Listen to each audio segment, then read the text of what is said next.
Good morning, students. In the last video, we discussed about the atomic spectrum. In the atomic spectrum, we filled any gas in the glass tube and then passed electric current at a very high voltage. Due to this, some light was produced, and when that light was passed through the prism, it split it into different colors, and the spectrum that we received on the photographic plate was called as atomic spectrum. In that spectrum, it was like this. It was showing some colorful lines at different places. This spectrum is also known as line spectrum because the major part was black.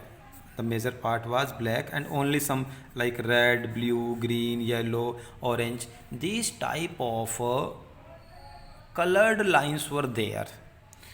So Rutherford and any other scientist at that time was not able to explain that why the spectrum is in line form, why it is not continuous, and on this basis then Bohr was able to explain its model. But before we study that, how the Bohr was able to explain his model, we'll see what his thinking was and how the model was, how this atomic spectrum was explained. Actually, first of all, if we use different gases, like हमने last time क्या किया था, glass tube में H2 gas ली थी तो spectrum कुछ ऐसा बना. बट अगर आप गैस को चेंज कर दो, for example you take nitrogen gas, then it is possible spectrum will become like this. Means the position of the lines will change. But if you use hydrogen, then every time you will get the same spectrum.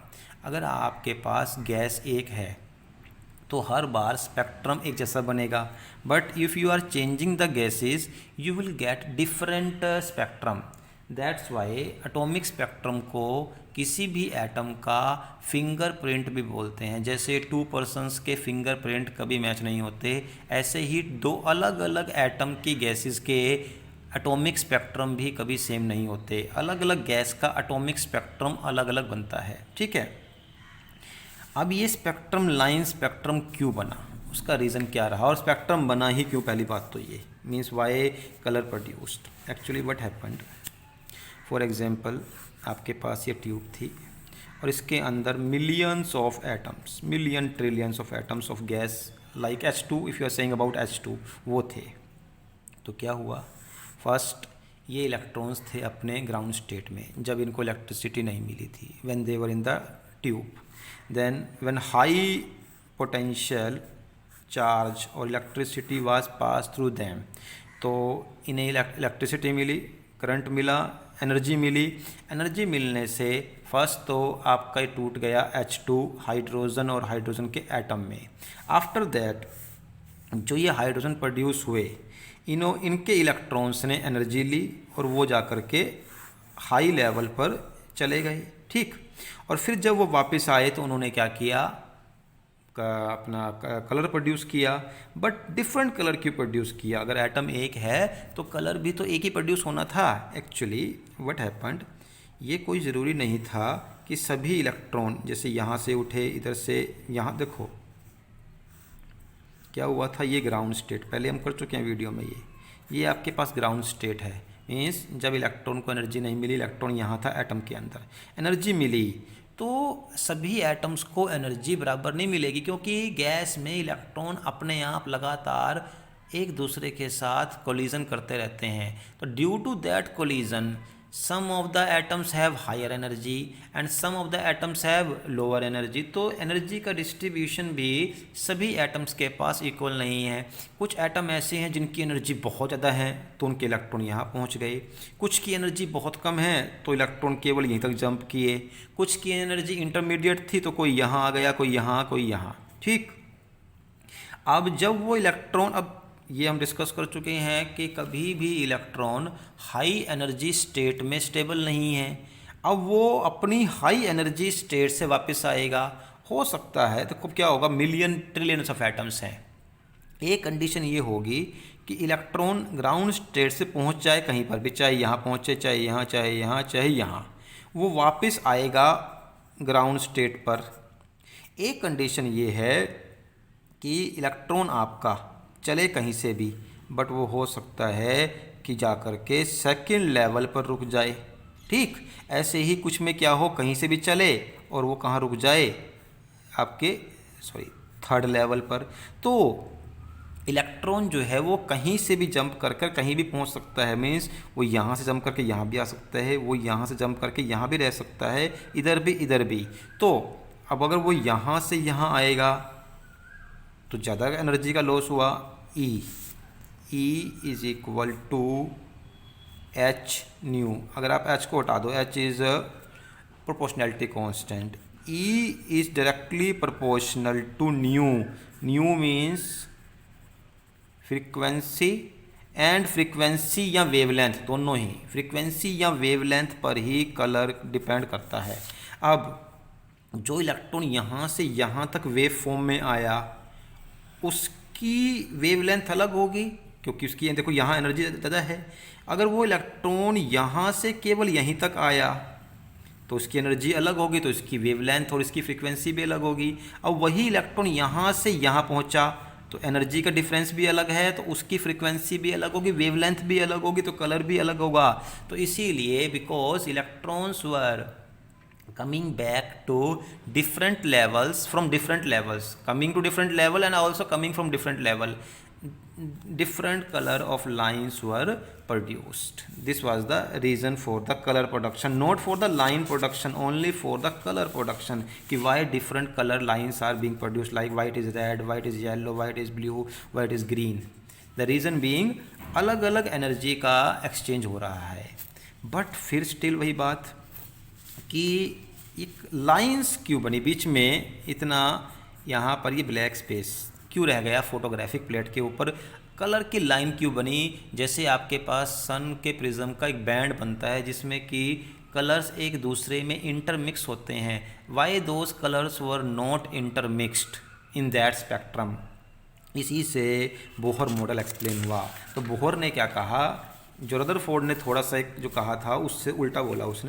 उसने ये कहा कि ठीक है, in the centre of atom electron nucleus is present and electrons are present in orbits और shells, in orbits और shells, and the energy of these electrons और shell remain same up until they are in the shell, in that shell. For example, it is first shell, electron यहाँ पर है, इसकी energy 10 है, 2 electrons यहाँ आ गए।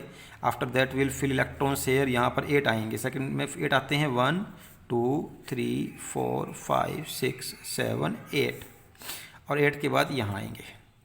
अगर आपने इलेक्ट्रिसिटी दी, बहुत हाई एनर्जी दी, इलेक्ट्रॉन यहाँ से जा कर के यहाँ जंप करेगा, लेकिन जब तक आप एनर्जी नहीं दोगे वो इलेक्ट्रॉन यहीं रहेगा। ऐसा नहीं है कि इलेक्ट्रॉन इसमें घूमने की वजह से, जो एक हमारा शॉर्ट पॉइंट था रदरफोर्ड का, Rutherford was not able to explain कि ये आपका एक न्यूक्लियस है, इसके चारों तरफ इलेक्ट्रॉन घूम रहा है, तो जब इलेक्ट्रॉन घूमेगा तो घूमने की वजह से क्या होगा, एनर्जी लॉस होगी।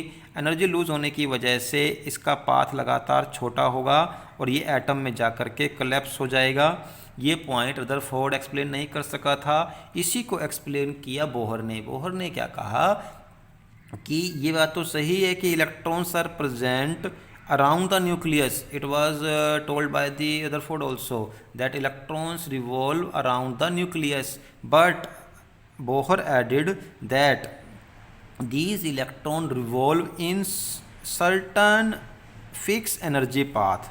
The energy of this path is fixed, and जब तक इलेक्ट्रॉन इस पाथ में है ये अपनी एनर्जी ना तो लूज़ करेगा और ना ही गेन करेगा।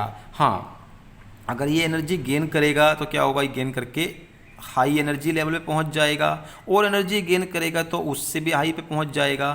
तो एनर्जी दोगे तो ये हाई लेवल पे जाएगा, बट जो उसकी ग्राउंड स्टेट है इस एटम की, उससे ये नीचे नहीं जाएगा, क्योंकि इससे फर्दर वो अपनी एनर्जी लूज़ नहीं कर सकता। तो इस तरीके से बोहर ने एक रदरफोर्ड की जो शॉर्ट कमिंग थी, जो ड्रॉबैक था, उसको एक्सप्लेन किया। Now why the lines are being produced, the reason being, ये जो एनर्जी लेवल्स हैं ये डिस्क्रीट हैं। डिस्क्रीट मीन्स इनके बीच में कोई कंटिन्यूटी नहीं है। ये या इलेक्ट्रॉन या तो यहाँ आया या यहाँ आया या यहाँ आया, तो इधर से इधर एनर्जी डिफरेंस अलग है, इधर से इधर एनर्जी डिफरेंस इतना है, जैसे हमने यहाँ बात की थी ये वाला। तो क्योंकि इसके बीच में ये स्पेस क्या है, खाली है, इसके लिए इसी जगह इसी वजह से वहाँ पे कलरफुल लाइंस के बीच में क्या आ गया था, ब्लैक स्पेस। क्योंकि इलेक्ट्रॉन या तो यहाँ रहेगा या यहाँ रहेगा या यहाँ रहेगा। तो मान लीजिए अगर यहाँ से यहाँ आया रेड कलर, यहाँ से यहाँ आया ग्रीन कलर, और बीच की जो वेवलेंथ हैं, क्योंकि इलेक्ट्रॉन यहाँ से बीच में तो कहीं रहा ही नहीं, तो यहाँ की जगह पे क्या आपका ब्लैक कलर जो है फोटोग्राफिक प्लेट पर प्रोड्यूस हुआ है। एक्चुअली ब्लैक कलर प्रोड्यूस नहीं हुआ है, आपकी फोटोग्राफिक प्लेट ही ब्लैक थी। For example if I take this example, ये आपकी एक फोटोग्राफिक प्लेट है, तो यहाँ रेड कलर आया, यहाँ ग्रीन कलर आया या येलो कलर आया, बाकी क्या बचेगा आपका, इधर इस लाइन के बीच में क्या होगा, ब्लैक कलर ही रहेगा। तो इसी तरीके से फोटोग्राफिक प्लेट में किस तरीके से कलर लाइन प्रोड्यूस हुई, वो उससे बोहर को आइडिया मिला कि एटम के अंदर इलेक्ट्रॉन्स जो हैं वो कंटिन्यूसली मूव नहीं कर रहे हैं, they are moving in certain fix path, और उन पाथ के बीच में कुछ एनर्जी का डिफरेंस है। जैसे यहाँ अगर 10 एनर्जी है तो ये 20 है, तो ये 30 है, इनके बीच में कुछ एनर्जी का भी डिफरेंस है। Now will discuss all the points of Bohr model. Bohr model states that electrons move or revolve around the nucleus in a circular path. In a circular path, these paths are known as orbits. So electrons move in the orbits or shells. First point of the Bohr model. Second point, it states that energy of the atom remains constant till the electron is moving in the path. तो जब तक electron उस path में घूम रहा है उसकी energy में कोई चेंज नहीं आएगा। By absorbing the energy electron will jump to the high energy level. जैसे ही इसको एनर्जी मिलेगी वो हाई एनर्जी लेवल पर जाकर के जंप कर जाएगा। And this thing E is directly proportional to the frequency. तो जितना आपके पास जो इसकी एनर्जी में चेंज आएगा वो इलेक्ट्रॉन की जो वेव है, मतलब इलेक्ट्रॉन जो है यहाँ से यहाँ पे किस फॉर्म में आएगा, वेव फॉर्म में आएगा, तो उस वेव की फ्रीक्वेंसी के डायरेक्टली प्रोपोर्शनल है। He said that E is equal to H nu for the energy of the electron, he give the symbol E is equal to H nu. And in the last point he stated that electrons can move only in those orbits in which the angular momentum MVR is whole number multiple of h upon 2 pi. MVR is angular momentum. Angular momentum is whole number multiple of h upon 2 pi. It means इसको आप ऐसे करेंगे modify n into H upon 2 pi.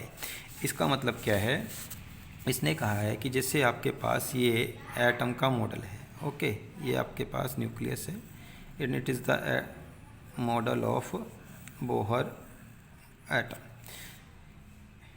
It states that only electron can move only in those orbit. It means जो electron है वो इस यहाँ पर इस पाथ में मूव कर रहा है। Why? Because it's angular momentum. Because जब ये इलेक्ट्रॉन यहाँ घूमेंगे, and you know when anything moves in a circular path then what it develops angular momentum. Angular momentum, तो कोई भी चीज़ जब सर्कुलर पाथ में घूमती है तो उसका एंगुलर मोमेंटम कैलकुलेट होगा। This electron will have angular momentum, that is mvr. M is the mass, v is the velocity and r is the radius. Means अगर इलेक्ट्रॉन यहाँ है, मास तो कांस्टेंट ही रहेगा, वो किसी भी चाहे शेल में हो, मास तो चेंज नहीं होगा, but velocity and radius change हो जाएंगे।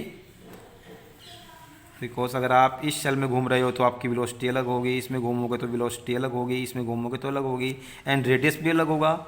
इसका रेडियस अलग है, ये छोटा है, ये शेल बड़ा हो गया, इसका रेडियस और बड़ा होगा। इसका रेडियस इतना है, इसका रेडियस इतना है, और इसका रेडियस यहाँ तक है।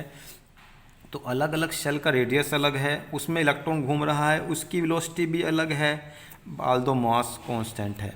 Then angular momentum MVR is directly or equal to the h upon 2 pi. N means shell. If it is first shell, put the value 1. In the second shell, 2 into h upon 2 pi. And for third shell, it should be 3 into h upon 2 pi. Means जो electron जिस shell में घूम रहा है उसका angular momentum h upon 2 pi के multiple में होगा। It should be in a whole number multiple of h upon 2 pi. It was the observation of the Bohr model. So these were the points of Bohr model. But like other models, there were some shortcomings or drawbacks of this model well also. First was that means after because as the science progresses, the instruments become more delicate and more accurate. When atomic spectrum was studied with the help of more accurate devices, it was noticed that, for example, it is a black color photographic plate. There were lines, we know, atomic spectrum. But when it was carefully monitored, then scientists were able to find some thin lines also. Some thin lines. First, they were not able to observe these thin lines, but after that they see that there were some thin lines also. Now Bohr was not able to explain this thing because he was saying this line is for one shell, this line is second shell, third shell, fourth shell. These lines were representing the shells of the atom. Then why these thin lines were there? He was not able to give the answer. Second thing, whenever Bohr was able to explain model of any atom, that atom or species was having only one electron, means Bohr model was able to explain only single electron species atomic spectrum. Bohr उन्हीं atom के atomic spectrum को discuss कर सका था या explain कर सका था जिनमें वन इलेक्ट्रॉन हो। जैसे हाइड्रोजन के पास तो चलो वन इलेक्ट्रॉन ही है, no problem, he was able to explain that model, but he was not able to explain helium model, although he was able to explain helium positive, because helium positive means helium में से जो एक electron था चला गया, दो electron थे, एक चला गया, कितने रह गए? 1। ऐसे ही लिथियम के पास कितने इलेक्ट्रॉन होते हैं? 3। तो इसको 2 पॉजिटिव कर दोगे तो कितने इलेक्ट्रॉन रह जाएंगे? 1। पॉजिटिव का मतलब होता है उतने इलेक्ट्रॉन्स को कम कर देना। तो आपने लिथियम में 3 इलेक्ट्रॉन्स थे, 2 कम कर दिए, कितने रह गए? 1। So he was able to explain only those atoms और स्पीसीज, मीन्स जिनके ऊपर चार्ज हम स्पीसीज बोल देते हैं, helium positive species, lithium 2 positive species. Bohr model was able to explain only single electron species. Third thing means when more experiments were performed during the formation of atomic spectrum, means कैसे spectrum बन रहा था कि जो आपकी light आ रही थी tube में से, ये आपकी एक ग्लास ट्यूब थी, कैथोड रे वो आई थी, उसको हमने प्रिज्म में से पास किया और हमें यहाँ पर आपको एटॉमिक स्पेक्ट्रम मिल गया। बट अगर हम इस लाइट को बीच में इलेक्ट्रिक या मैग्नेटिक फील्ड से पास करें, इलेक्ट्रिक या मैग्नेटिक फील्ड से पास करें, तो आपकी जो ये लाइंस थी ना, ये जो लाइन बनी थी, ये फर्दर स्प्लिट हो रही थी, इन लाइंस की फर्दर स्प्लिटिंग हो रही थी, ये अलग अलग पार्ट में टूट रही थी। Bohr was not able to explain this fact also कि when during the formation of atomic spectrum if we are applying magnetic और electric effect, then why the lines were splitting, why the electron lines were splitting. And then with these sum of failures, other model of atom was explained. That is means this model is actually not 100% explained. This model is known as quantum atomic model, and this is the latest model that we are studying. We'll start that model, but like that in the Bohr model करने से पहले हमने कुछ concepts किए जिनसे कि Bohr model को थोड़ा सा करने में हेल्प मिली. ऐसे ही कुछ कंसेप्ट्स करेंगे, and after doing that concept will move on the quantum mechanics also.